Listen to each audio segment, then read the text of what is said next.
Hey, welcome back everyone. Rob here from Ram Studio Comics, and today we'll just do some quick warm-up sketches. Let me know if we got some good audio here and if everything's kosher. And yeah, you guys can kind of direct me as to what you want to see sketched or whatever. Generally when I warm up, it's usually like faces and stuff, or poses or whatever. All right, good to have a few of you back. That's awesome. We got the Pocket Clock. We got Sanon Studios, Tubbs Dubs. You guys are repeats. I appreciate that very much. Hazim Rubeli, Taroya Hollis, and man, some of these are tough. Jakater, I'm gonna slaughter that one. I'm sorry. Jakaterina Maskamova, something like that. All right, I'll stop reading because I'm apparently going to make a fool of myself. So you guys are hearing the audio, right? Audio check, 1 2 1 2. Thanks, Samuel Jones. Really appreciate that. Love the fact that you like watching the channel. Could you say Ruth? Oh, dang it, you got me, Ruth. Or Sanon Studios, you got me to say Ruth. So yeah, we got some audio? Oh, cool. All right.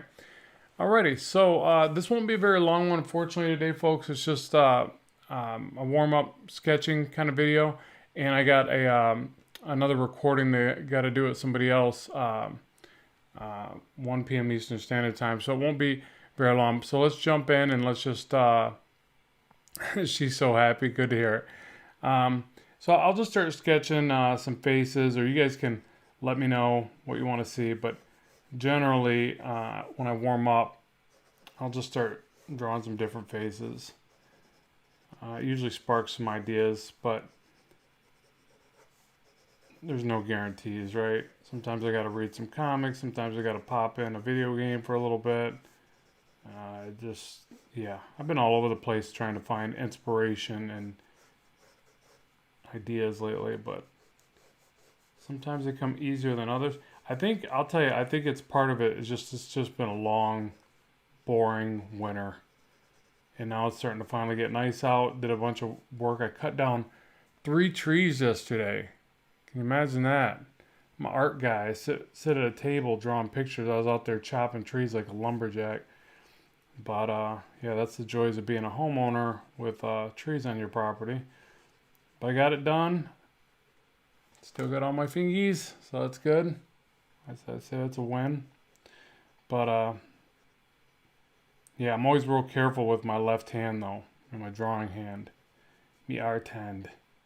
So it's like if I'm out there doing anything laborious and slightly dangerous, I'm really protective of my lefty. I'll throw my body over my left to protect it. Yeah, Icon, good call on that one. Icon saying important, made it all capital, nice. What happened to your new Skillshare course that says no longer available? Yeah, so what happened there, really embarrassing for me, but let me zoom up on this a little more. I started with a small face. You guys probably can't see that real well. So yeah, I uploaded this new class on how to draw fight poses, and again, I appreciate you asking. And I must have mislabeled my lessons. And see, Skillshare is their own beast, right? They're their own company, obviously. And you don't get a whole lot of... You get a certain amount of freedom, and some things you don't. It's their baby, right? Their business. So if I don't do something right, they take the content down. And that's what happened. I must not have labeled the classes properly. Now, the weird thing is this. I labeled them the same way I've labeled them for a long time. So sometimes you got to be aware of changes in the structure, what they do, and you got to stay up to date on that. So that is my bad, and I'm really sorry about the inconvenience to anybody that was looking at that, and then all of a sudden it's just disappeared. But they did reinstate it, or that sounds weird, republish it this morning, so it is live now. But yeah, I guess I got to really cross my T's and dot my I's a little bit better, because I missed that one, and I wasn't, that was kind of freaked me out too, because I put a lot of work into that class, and only to publish it and have it taken down was kind of a bummer. But it is what it is. I think I got too much space there for the upper lip and the. Does that look weird? It always looks weird if you have the lip too far away from the nose. It's almost like you can do better by pushing this up closer. You can have more space at the chin, and it almost just looks like a more heroic or animated heroic style character. But you really can't have the mouth too far away from the nose, I've noticed. Right, doesn't that look a little better, even though it gives them a big chin? But then I can just move that line back. Fix that one. Oh, thank you, Andreas, for saying that you got the book. I really appreciate that. Greetings from Dublin. Nice. Good to have you, Alfred. Which part of the body should I start when drawing a human? This is from Boldesser. On what does it depend? I would say that really you want to think about the spine and the torso, predominantly. I mean, the torso obviously is the biggest part, and it's going to allow you to, base everything off that. But really, it's the spine. So, like, if I was going to attach, I guess I can draw off the side. Let me give this guy some ears real quick. Okay, so if I was going to draw a character, pose, because I usually warm up with these two. I usually start with, like, some kind of spine and the torso. And the front line of the torso. I really try to focus on the curve here, the hips here, the shoulders here, collarbones here. And I really try to focus on twisting these a bit. So if my center line to the chest is here, center line to the pelvis might be down like this. Something like that. And that's usually how I start. And I think of almost like an accordion for the midsection here. You usually get like a pinching and a stretching, especially on a pose where they're leaning back more like this. Get that curvature there. And then it becomes easier. So you can say, like, well, I'm going to bring an arm out this way. Oh, went right off camera there, didn't I? I'm going to pull my camera back again. Maybe this arm's tucked back. This. Put a fist there. Head here. And then even the head, like, so if you have the upper chest like this, you're better off putting the head like just something different. It always looks more interesting when you just tilt the head differently. It could be a profile even. And if you want if the action or the narrative is kind of this way, but I've got them looking towards us now. But if you did the profile, it wouldn't match the torso or the pelvis. And those always just seem to look a little more interesting. You can bring it like back here. Remember, the distance from about here to the knee is roughly from the collarbone to the hips. Or really, actually, I'm sorry, it's collarbone to lower pelvis. It's this whole distance right there. So you see how I've got that too short. I got to really beef that up, or lengthen that. And remember, that's a curve, not a straight line. So I've almost made it look too straight, especially on the side here. And I can bring this one over. Like that. And go like this, and then bam, we got Batman. See how easy that was? Boom, Batman. Put a cape on him. Arm up. I don't really know why his arm's up like this, but hey, just throw that in there. He's holding one of his doodads.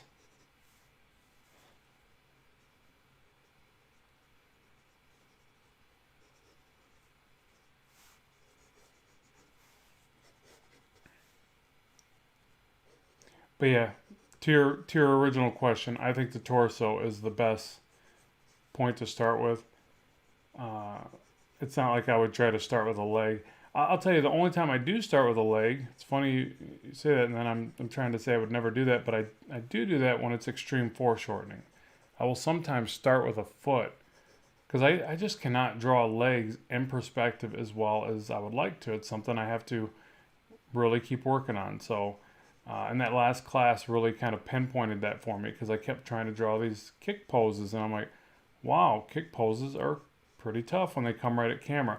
Now they're easy when they're to the side. You know, profile view of a kick is pretty darn easy to draw. If you can draw a leg straight up and down, then you can draw that. But then yeah, it was kind of an eye opener for me. But that is the one time I will start with, you know, be it a foot or a hand, when it's more extreme foreshortening.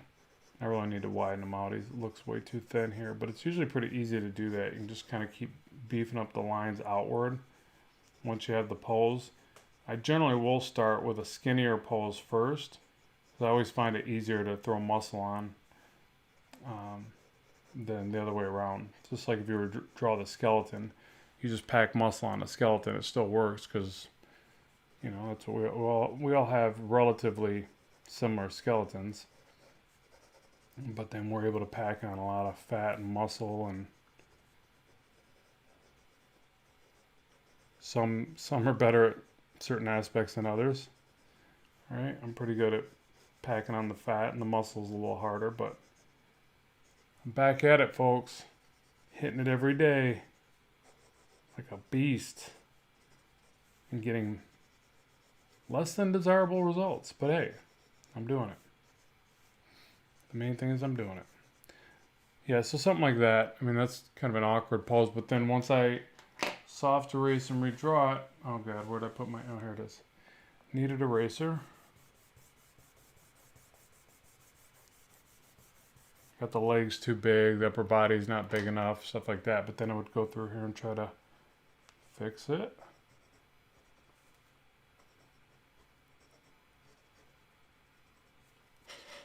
Tilt this so hopefully my hand's not blocking it. Let me read through a couple of these real quick. And I know I'm missing some, forgive me. It's like if I'm looking down at the drawing, I'm pretty much not reading. I can't cross my eyes that way.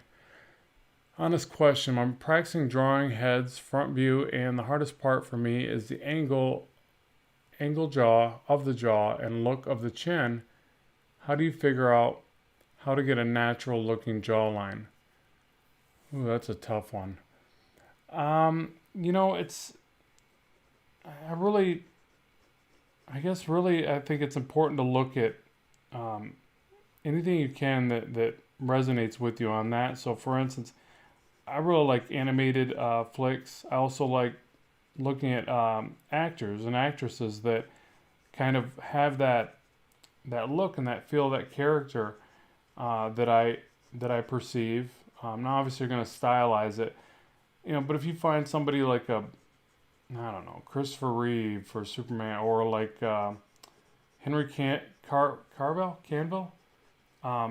you know, dude's got a pretty good jawline. You know, look at some of the shots from him, try to redraw them in your own style. You know, the great thing about using actors and actresses for your characters, even if they're loosely, and I think they should be loosely utilized. Like, you don't want to draw them verbatim. You don't want them to look exactly like those characters. I don't think, anyways. It's up to you. But if you learn to really transform things that you're looking at, it's so much better for your process, I think. And but the great thing about using them for your references like that is that there's tons of different angles of those shots. You can find them all over the place. You can pause various movies. It's just endless amounts of resource for that. Now, as far as techniques just to get it right when you're doing it on your own from your imagination, let me sculpt this a little bit more, and then I'll jump over to that. Yeah, I still need to make his upper body bigger.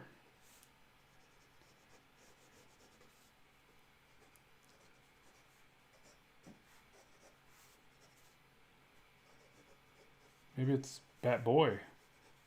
Maybe that's who this is. You see, I can just keep pushing the lines back and forth and really just keep adjusting your proportions. It's not that big of a deal.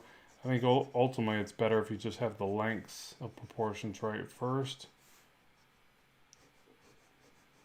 Give them this big, huge lat on the one side. That always widens them out. I can't stand this eraser. Like, really? You had to make both sides white? Who thought of that? I constantly do this.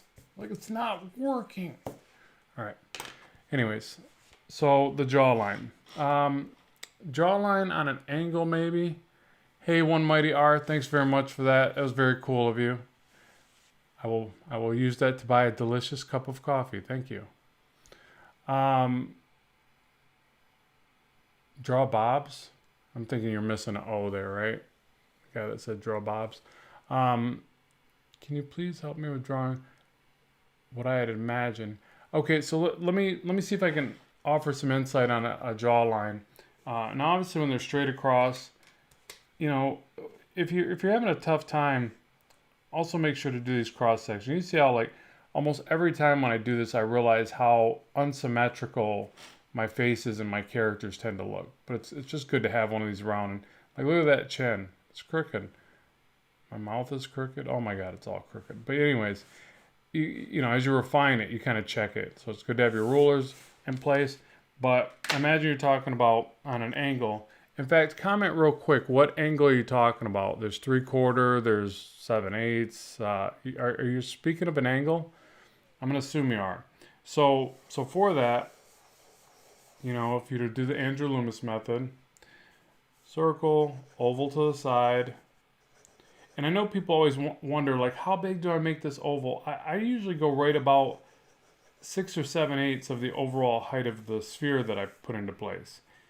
It's not like an exact science for me. I don't know. Maybe for other people it is. And then a center line here. This center line could be anywhere you want for the brow. It could be up, it could be middle, it could be low, whatever you want to do. Let's say that it's just a little bit low. So slightly curved down line. Can't talk today. And then you bring this back. I bring it back perspectively. So by that I mean I put a slight angle there, cut that into quadrants, put a little oval there for the ear. Okay, this line comes back this way now. Gives me placement of the nose. You have 1/3 of the face. 1, 2. Here's your hairline. 3. I'll usually make this bottom third one a little bit taller. Depends on the character type I'm doing. If I want that heroic chin, this is going to come down more.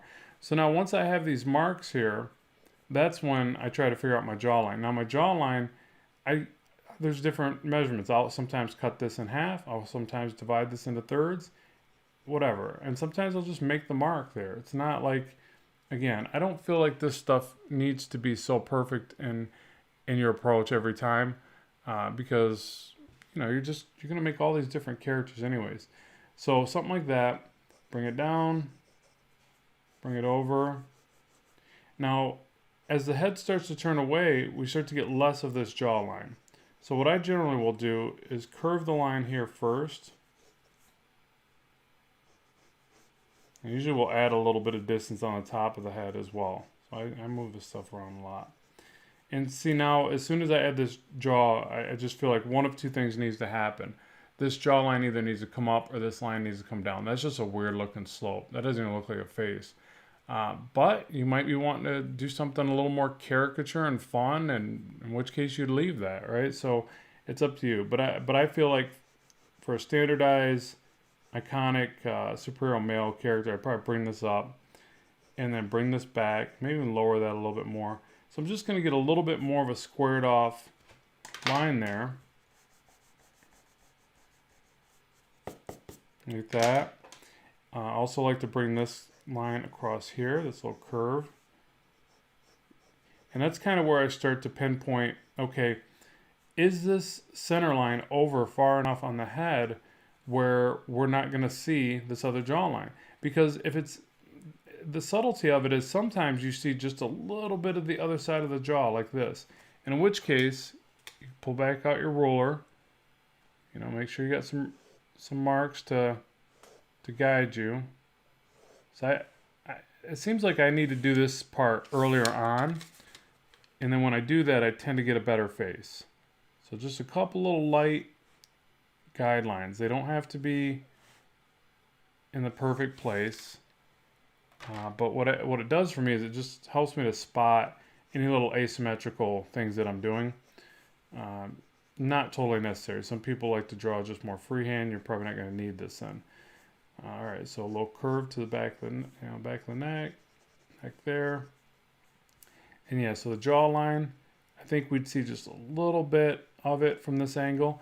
But if the center line was any more over this way, we forget about this other side of the jawline and we just go for, the silhouette of the cheek and maybe that little curve to the side of the mouth. You get the skin right here, kind of drew it on this guy already.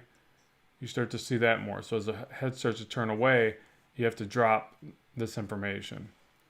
So hopefully that helps you out. I know jawlines are a pain, but again, I'm really going to stress, look at different actors and actresses and really study the differences of their faces. And it's great because there's just so much movie reference that you can pull from. So you can get every angle imaginable from them. And that's really what I think makes it so nice, because when you look for pictures, you can't find that.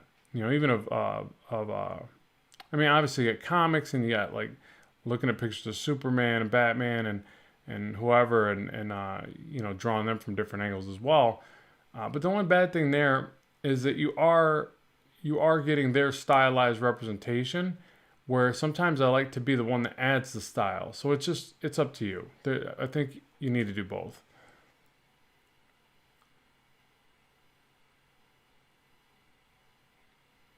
Tub Dubs. I'm back. I had the plumbers in to fix my water heating. Oh, yeah. Got to do that. Yeah, I got a home. I'm a homeowner as well. I really miss the apartment days. Oh, my God. Every time I turn around, I'm fixing something. Driving me bonkers.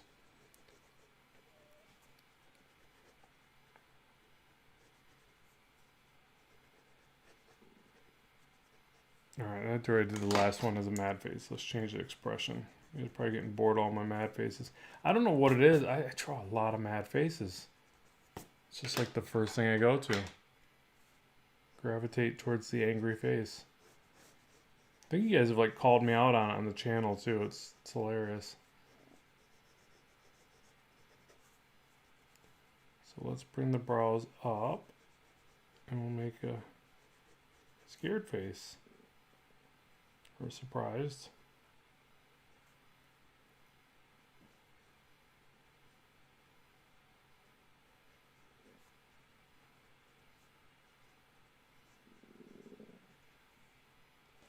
Let me zoom up again.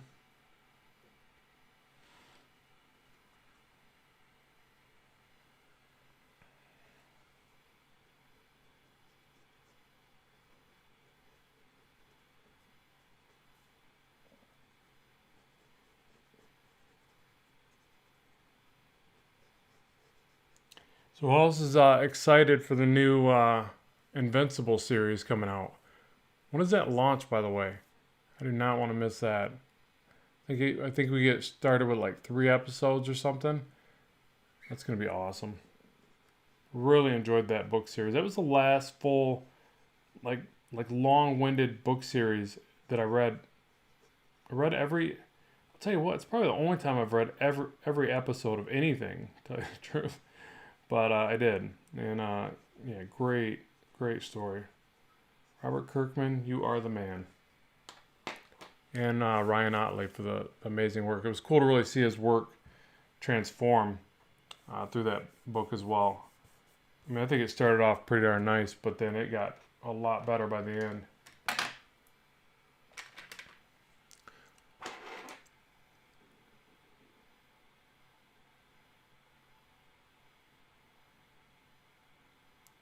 Just reading a couple of these comments.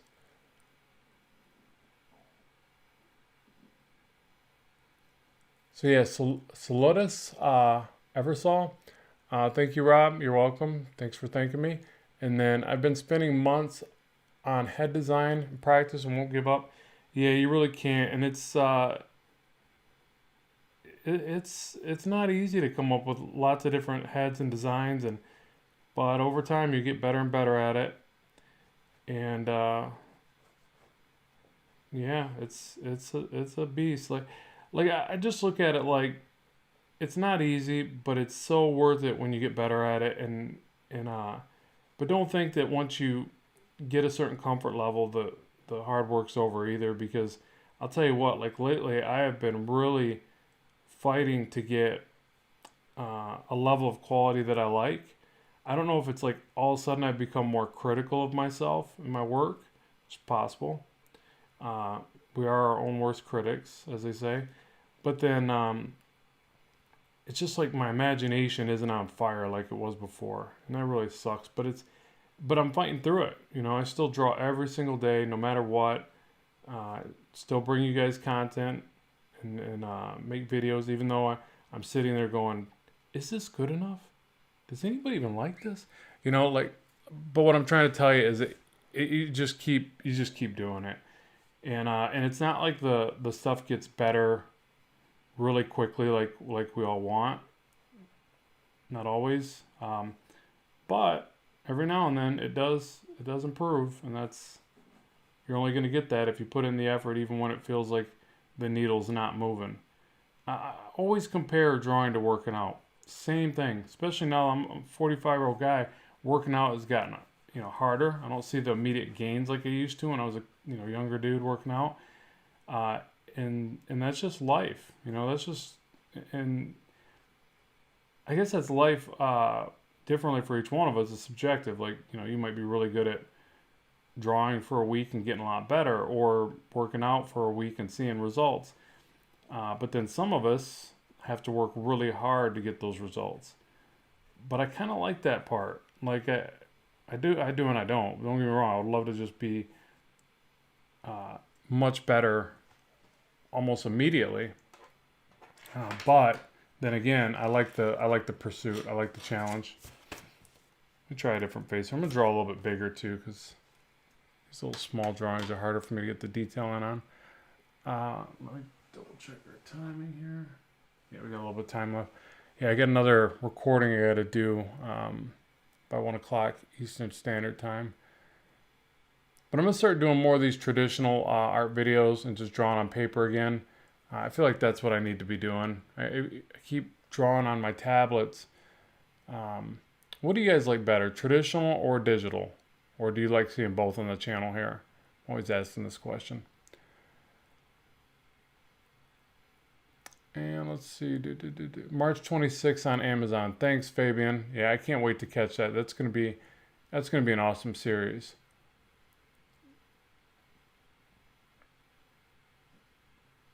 Traditional, both traditional.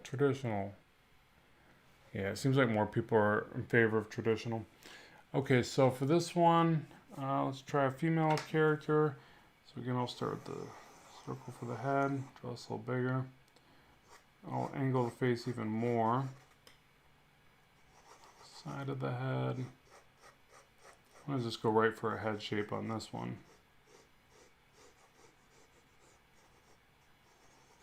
Put the ear back here.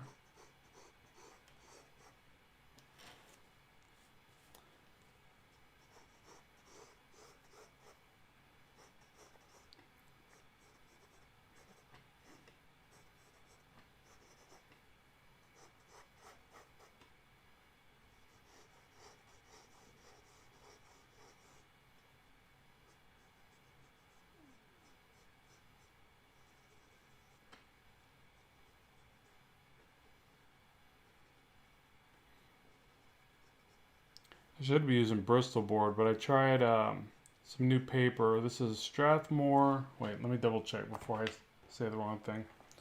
It is Strathmore. It's let me just show you guys. You guys are always asking me what paper, if I can get this in front of my camera correctly. Strathmore, is it 300?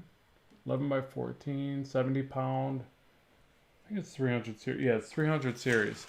And I really like it. It's got a nice, smoother finish. Not quite like Bristol board, but I like the feeling of it. And what I think I'm going to start doing is drawing more of my work on this, get the ideas going, and then transfer it to Bristol board.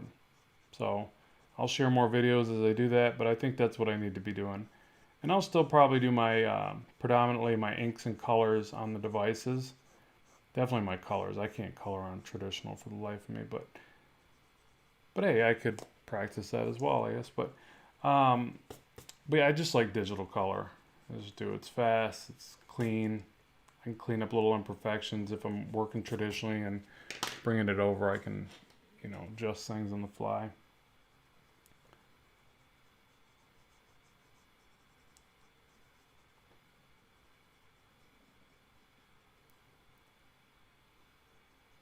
And let me know, do you guys mind this setup? Is my hand getting in the way too much? I've been trying to angle my camera, but then when I angle the camera, I get distortion. Yeah, it's like there's no perfect setup to this stuff that I can figure out.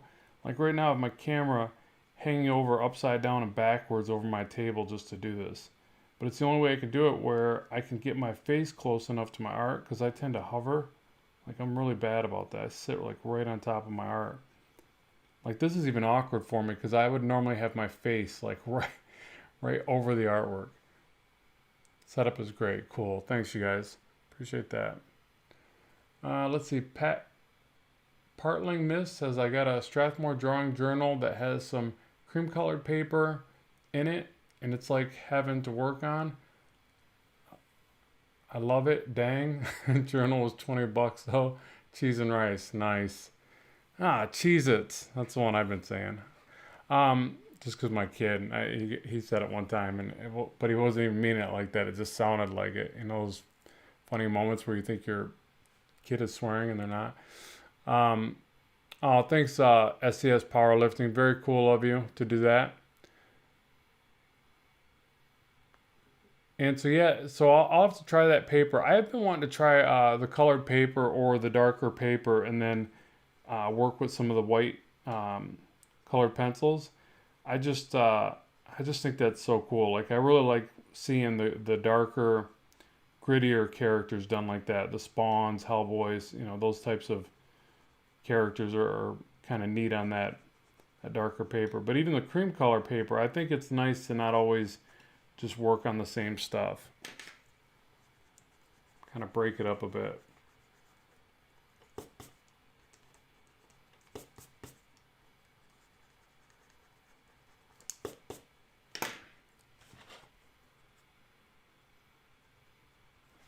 Get that center line back from the mouth.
We do see your hand, but it doesn't cover the drawing.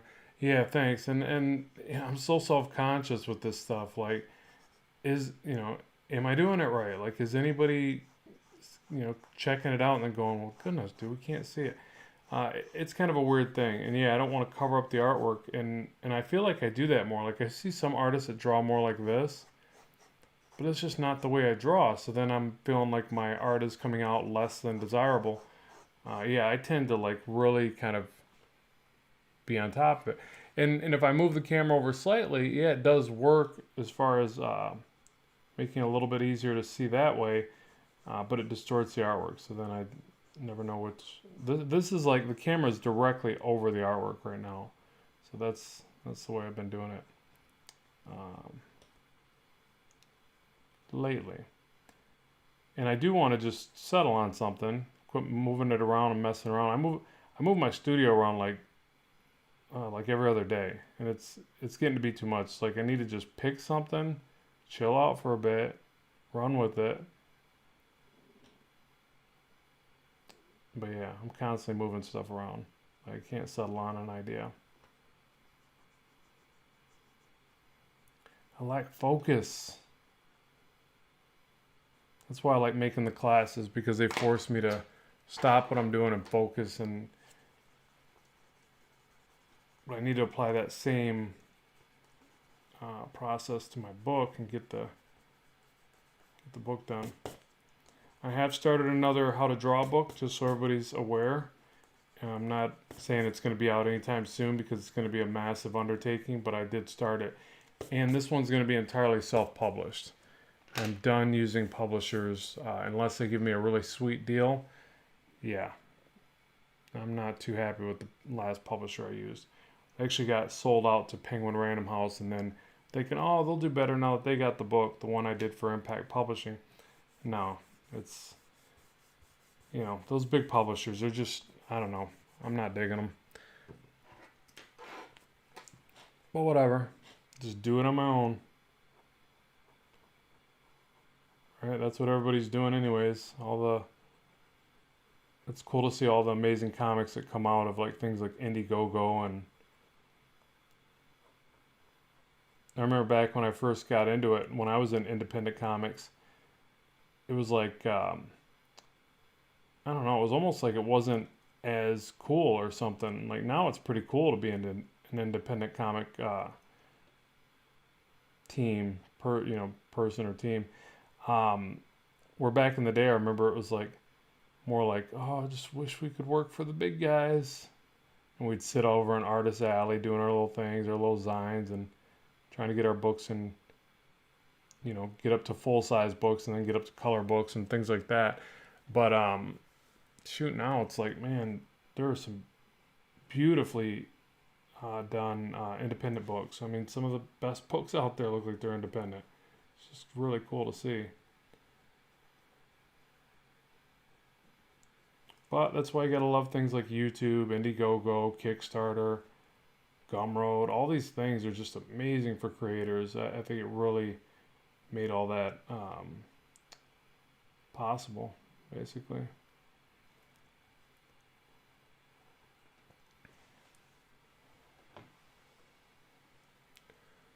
Anybody sipping some coffee?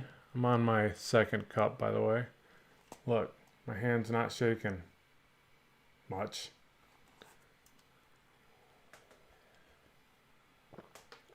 Thanks. Let me get this right, because you were nice enough to chip in there. Thank you, Garius. And Garius is saying, thank you, you're welcome. So thank you for supporting the channel.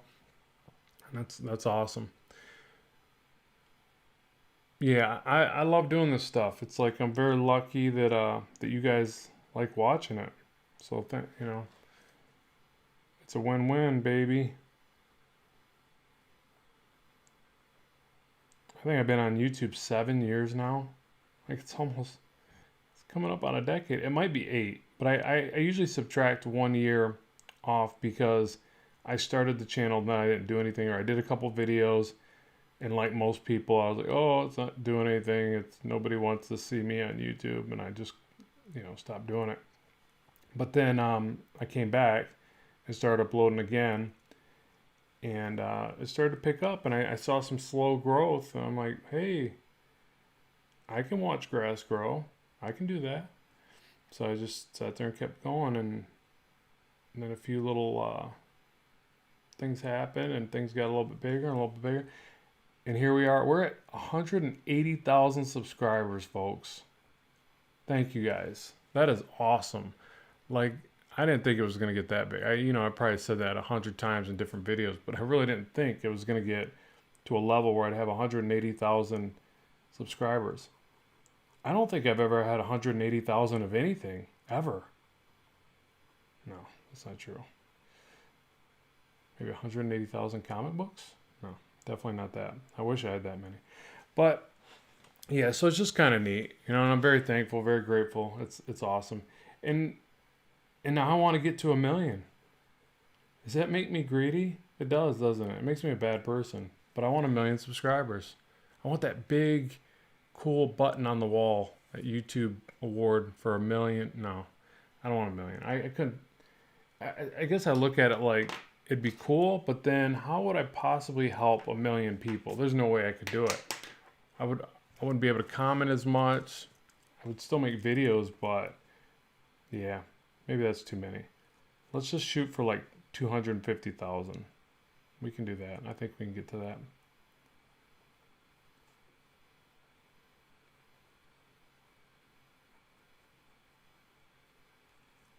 I'm trying to move the mouth over because it looked a little bit off there. Now I find myself looking at the art, but then now I've got it up on the other screen larger. I'm kind of using that to help me as well.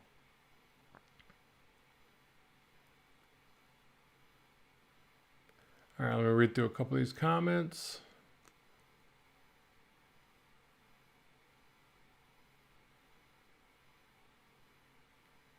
Yeah, thanks, Hugo. I like it too, saying like I like watching somebody draw and then yap about it and give their commentary. I do too. It's really interesting. Yeah, I watched David Finch, Jim Lee. I'm trying to think. I've been stuck on them guys lately because their work is just so freaking awesome. Um, but I do need to venture out and watch more because there's so many great artists. And then there's a bunch on Skillshare. It's got some really good class. Yeah, it's good stuff. Like it really is. We're super fortunate to have this kind of content at our fingertips, especially as visual, as creatives. We're super lucky. I would say we're more lucky than other individuals that don't have that um, creative aspect to their life or whatever. They're not inclined to be creative. The reason why is because we're so visual, right? We learn by watching. Like I'm one of those guys. If I watch somebody build a deck, I can build a deck, but I have to watch them do it. If I read a book about it, I'll probably get distracted. I'll probably have problems. But as soon as I start seeing those videos, I'm like, oh, that's what they're doing. That's where I'm messing up, and it makes total sense. So I think things like YouTube and Skillshare and all these different Udemy and all this stuff, I think it's even. I mean, it's good for everybody. Don't get me wrong, but it's really good for creative types. Really, really good. Not to mention, art schools are just so hard to justify. I think for art, a lot of times we think like, well, I can't afford a real nice art school because what if it doesn't take off? What if I'm not good enough? Blah, blah, blah. But you got to get that out of your brain, obviously. But it becomes a lot easier to like just watch some other people do it and realize, oh, that's how they're making their lines. That's how they're forming their shapes.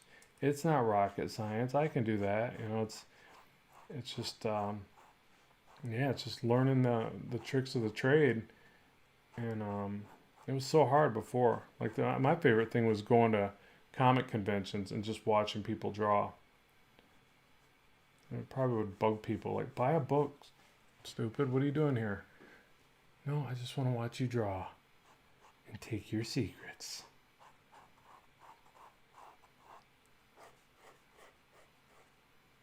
I think it's funny because I worked in the sign industry for years, and it was years ago, and it was still to the point in that industry, or it was kind of coming away from it because we started doing more trade shows and stuff. But it was to the point in that industry, the end of that point of that industry, where people were still coveting their knowledge, and sometimes they would be pretty jerkish about it. Like they didn't just like sharing their knowledge. Now through the trade shows, you would take these really expensive classes. I can't remember what they cost. My boss would pay for them, but they were pretty expensive. But they were so worth it. You walked away from those classes and you were like, oh wow, I'm gonna go back and make some serious cash. I'm gonna be so much more productive and effective in this industry. Um, yeah, so those are really important. I'm sure they're still doing those to this day. But the thing is when you worked with other artists in the sign industry, they didn't like just showing you their stuff. Like it was just like they kind of, like I said, they kind of coveted it.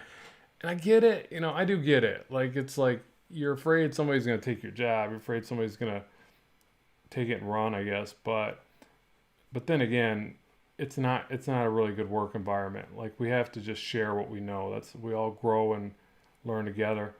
And yeah, you just got to have faith that people are good people and that they're going to do right by you if you show them something cool, something that makes them better at their craft. Yeah, and the sign industry was actually really fun to work in because we did a lot of like crazy creative projects. We painted murals, we did all kinds of wild stuff. Risked our lives being up on boom trucks trying to install signs. That probably wasn't good, but it was exciting at times. Not really liking this hair shape.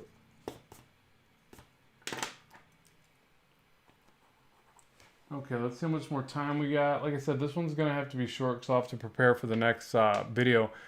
Anything else real quick that I can wrap up? And I'm going to, just so you guys know, I'm going to be doing a few more of these real soon. Like I'll probably be back later this week. I'll tell you what, how about this? How about you guys give me some ideas right now for the next video so that I can go into this with better ideas? Or do you just like random sketches? Whatever you guys want, but it just helps to have that going in.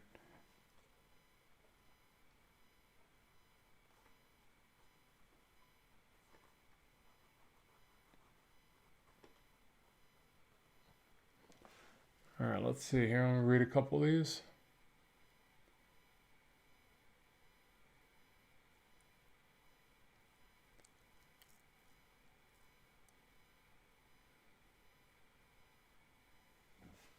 Yeah, I'll update the description on the video, which will go live after we conclude here, and I'll put in the pens and pencils. I can tell you real quick. This is just a point. Whoa, what is that? 0.5 Pentel. This one's an HB. I can tell because I'm not pressing very hard and I'm getting a darker line. This is a 2H 2mm lead holder. I never really used these until I started watching David Finch, and I still got to wrap the tape around it like he does. But that's what got me to start using those. But I came up on these. That's why almost always you're gonna see me finish with these because this is where this is home to me. This is what feels comfy. I don't know why. More tech. I like them tiny little lines, I guess. Okay, so SCS, some easy background stuff. Sounds good. Yeah, we could even get into parts of backgrounds. Like my kid got these Lego sets for Five Nights at Freddy, which I'm a little on the fence about, but they're cool. They're made by McFarlane Toys, so that's pretty funny. I think it's cool to give back to old Todd McFarlane there. And but they're like half a room, right? So I think that'd be kind of neat. Like maybe we could do some of the perspective shots where we just do a section of a room. I think it's easier for most people to grasp, like it's tough when we watch somebody draw a cityscape and we're like, oh wow, that's a lot to take in. But you kind of forget to draw the basic stuff of like just a room, just a table sitting there with a freaking lamp on or whatever, like you gotta warm up on that stuff, I think. So maybe we can do some of that.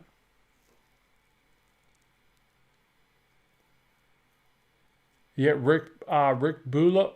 How do you say your last name, buddy? Rick Bulow, I would imagine. I'm probably saying it wrong, as I do almost every name. He's here, and he's the one that I got to jump on the video, the video for. He's probably like, "What are you doing over here? Go get ready. You're gonna be late, fashionably late." Draw pinup styles, 1940 bombers, nose art. I'll have to look that up.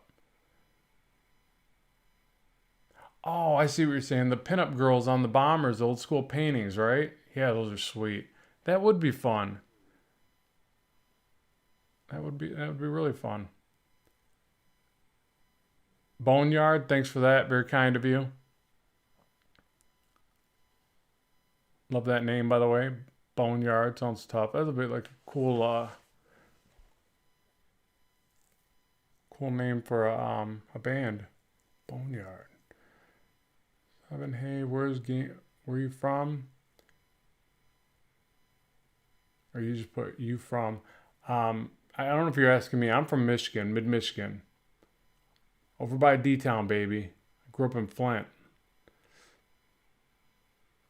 But I also lived in Florida when I was a kid, and I lived in Rhode Island, so I kind of bounced around. Here's a bribe for the nose art challenge. Nice, Daniel. Thanks, man. That's hilarious.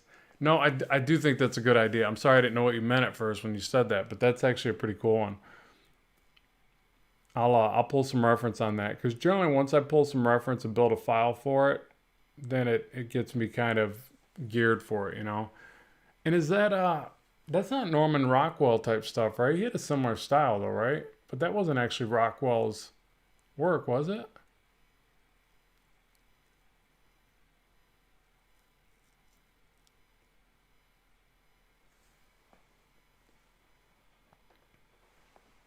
Yeah, so sorry this was a short one today, folks. I just wanted to, but I wanted to make sure to just jump on here and do something.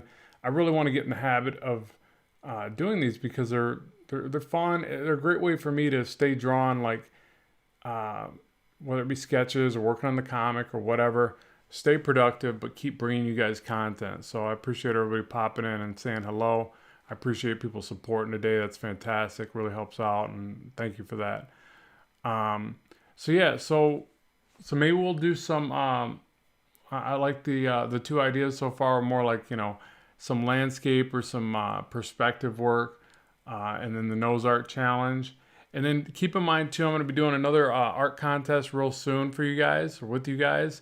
I'm still trying to design it and figure out the overall way we're going to do it, and what kind of kickbacks or what kind of awards or winnings you guys will have.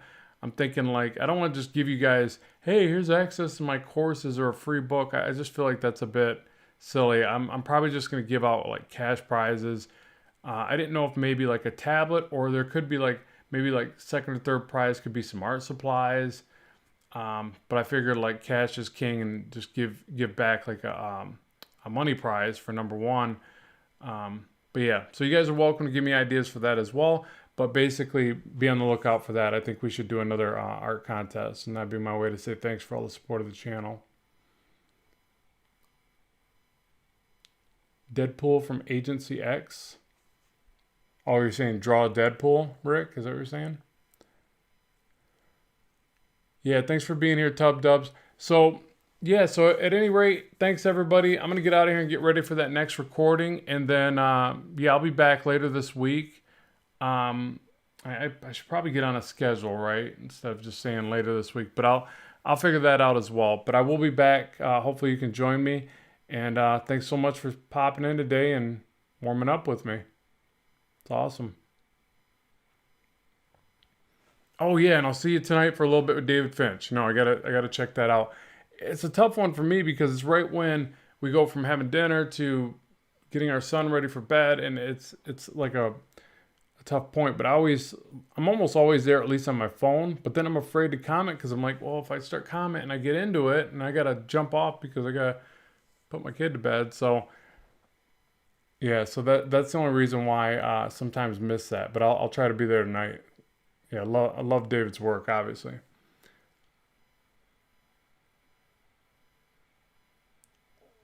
All right, everybody. So I will talk to you soon. Thanks so much for popping in, and good luck with your art. More on the way, and bye for now.